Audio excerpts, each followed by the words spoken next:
انہو کان فی اہلہ مسرورا، بہت اہم ہے یہ مقام۔ وہ اپنے اہل و عیال میں بڑا خوش و خرم رہا ہے زندگی میں، دنیا میں، حرام سے دن بھر کی محنت کر کے۔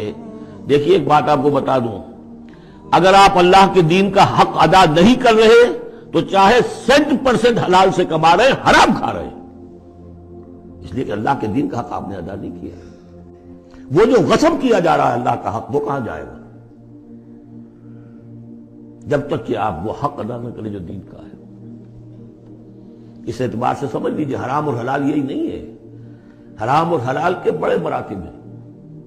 ایک حرام خور وہ ہے جو سور کھا رہا ہے، آپ نے کہا بہت یہ تو چھی چھی چھی چھی سور کھا رہا ہے، حرام سب کو معلوم ہے۔ ایک وہ ہے جو کھا رہا ہے بکری کا گوشت، بکری بھی خود ذبح کی ہے تاکہ قصائی کا بھی معاملہ کو خراب نہ ہو جائے، لیکن یہ کہ وہ بکری خریدی ہے کسی کی جیب کاٹ کے، تو کیا کھا رہا ہے؟ حلال کے حرام؟ حرام۔ اس کو بڑھاتے جائیے۔ باطل کے غلبے کے تحت سانس لینا بھی حرام ہے۔ You have reconciled؟ تم نے باطل کو تسلیم کر لیا، ذہن قلباً طاغوت کو تسلیم کر لیا ہے، تمہارا جینا حرام، تمہارا سانس حرام۔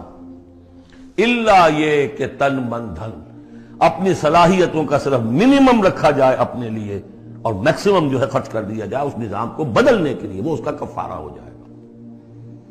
ورنہ یہ کہ وہ آپ تول کر کے تو حلال کھا رہے ہیں، لیکن جس نظام باطل کی آپ چاکری کر رہے ہیں، جس کی ملازمت کر رہے ہیں، جسے سپورٹ کر رہے ہیں، بڑی تنخواہ ملی ہے، ورلڈ بینک کی کسی برانچ میں جو ہے مینیجر لگ گئے ہیں، کس نظام کو آپ چلا رہے ہیں؟ بہرحال وہ بات لمبی ہو جائے گی۔ لیکن وہ دنیا میں خوش و خرم تھا، اچھا کھلا رہا تھا، دودھ ملائی ربڑی اپنے بچوں کو، ہر وقت آ رہا ہے تو نئی چیزیں لے کر آ رہا ہے، ولایت سے آ رہا ہے تو ایک ایک بچے کو بلا کر تمہارے لیے یہ لایا ہوں، تمہارے لیے یہ لایا ہوں۔ وہ دنیا میں وہ خوشیاں لے آیا، اب یہاں کچھ نہیں ہے۔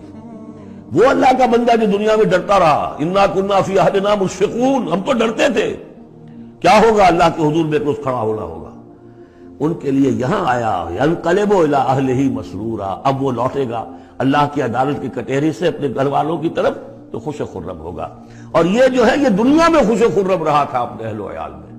انہ کان فی اہلہ مسرورا انہ ظن ان لن یحور، اس کو گمان یہ ہو گیا تھا کہ لوٹ کر آنا نہیں ہے، ہمارے پاس آنا نہیں۔ بلا، کیوں نہیں؟ ان ربہ کان بہ بصیرا، یقیناً اس کا رب تو اسے دیکھ رہا تھا، ہر آن دیکھ رہا تھا، اس کی نگاہ میں تھا۔ دین کی بات پھیلانا صدقہ جاریہ ہے، ثواب کی نیت سے ویڈیو کو شیئر ضرور کیجیے۔ جزاک اللہ۔